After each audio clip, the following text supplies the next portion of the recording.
let me see a show of hands of who has internet at home. Who uses it to talk to other people? Well, today I'm going to tell you that making friends online is a good thing. Some people are too shy to be able to talk to other people in public, and some people are just stuck at home too often. Well, the internet's a great place to shake off your shyness, meet new people all around the world, and meet people with common interests and passions that you share. Well, the development of computers started in the 1950s, and in 1993 was when the internet was first really created. It started off only 1% of people having it in their homes.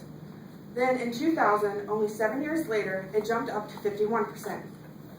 And then in 2007, it jumped up to 97%. Just think, in 2013, what percentage do you think it's up to now?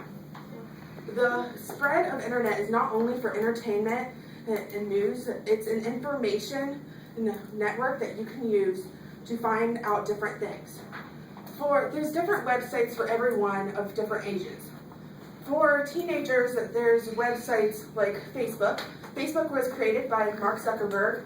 He was a Harvard student, and it started off just a website for Harvard, and it was actually a comparison website of two different people, and it was like a sequence of pictures, and then it branched out to be an actual social network. It started off just for colleges and universities, and then it took a big step when it left the US and went over to Europe too. And then Facebook now, today, has approximately 1 billion users. Facebook is most commonly used that you would think of would be for using it to communicate with people you know from school. But there's also groups on Facebook that you can join the group and like pages, and you can communicate with those people in those groups, and you may have never met them and they may not live in your area. So why should friends just be limited to people in your area? Do you think that's fair, just to be able to be friends with people you see on a daily basis? Well, I don't think so. And then for Twitter started off as a lurk to other people, and then it started off kind of like an annoying website that people thought was kind of useless. But over the years, it was one of the biggest success stories on the internet with Facebook. And it's grown to be very popular, and it's where you can share your thoughts and your comments in just a snap. You can spread information really fast, and then you can also talk and communicate with people across the world. And then YouTube. YouTube is a very big example of social networking, and one of the biggest YouTubers now is Mystery Guitar Man. He, according to the movie Please Subscribe, the documentary on YouTubers, Mr. Guitar Man started off, he was kind of, I don't want to say homeless, but he was struggling to pay rent every month, and he played his guitar on the streets to raise money, and that's how he paid rent. But he had his old computer that he stole his neighbor's Wi-Fi because he couldn't afford Wi-Fi, and before he was going to sell his computer, and he was going to sell it to get rent for the next month. So he decided to put a video up on YouTube, and within the next couple weeks, it all happened in a quick instant of where he just became popular, and then people started liking his videos. YouTube started out like a video sharing website where it was the views and the comments and then the likes and then the subscribers to one channel. And it was kind of like, I like this person, I'm going to subscribe to their channel, I like what they do. YouTube became a community of itself, and it was also, according to the documentary Please Subscribe, it became some of the YouTubers, the most famous YouTubers, are some of the most loneliest people in the world.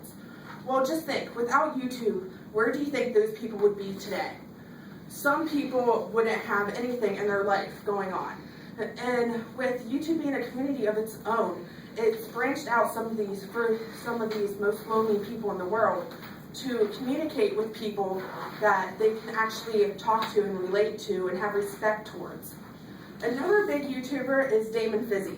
He created a website called fizzyfamily.com. he doesn't really call his subscribers and his fans like they're like a fan to him. He considers them as a big family. FizzyFamily.com is just a website where all of his viewers come together and we can talk and we can relate to each other, and it's people all across the world. It's not just limited to your area. For FizzyFamily.com, it's where you can talk about different things. There's different forums, and if you don't want to reply to anyone, that's okay. No one's going to get hurt. But you can make friends with people that you never thought existed in the world. A personal experience for me is my friend Ben. He lives in Texas. I've never met him, but we've Skyped. We've talked on Facebook. We've talked on Twitter. We've talked on YouTube. We started out as just, he was a viewer to my channel, and then we started talking on Twitter, and then it just got further and further. We are best friends, practically now. We talk all the time on a daily basis. And so why do you think it's okay to have friends and a best friend in person, and some people think it's not okay to have a best friend online? There's more than just websites for teens. There's also websites for adults. There's dating websites out there. There's Match.com. Match.com is, according to People Magazine, is one of the best dating websites out there. There's hundreds of thousands of people on the website, and when you first sign up, you take a little test and create your profile, and then you search for people that you may have common interests in. Then one of the top competitors with Match.com is eHarmony. Of course, it's another dating website, but you can think of eHarmony as a personality test, because what eHarmony does that's different than Match is that eHarmony gives you a personality test, and that's it. And then you don't search. eHarmony does the searching for you, and then you find common ground with someone that you may not have known in your area. So just think, why should friends just be limited to people in your area? I think you should be able to go out and make a friend tonight.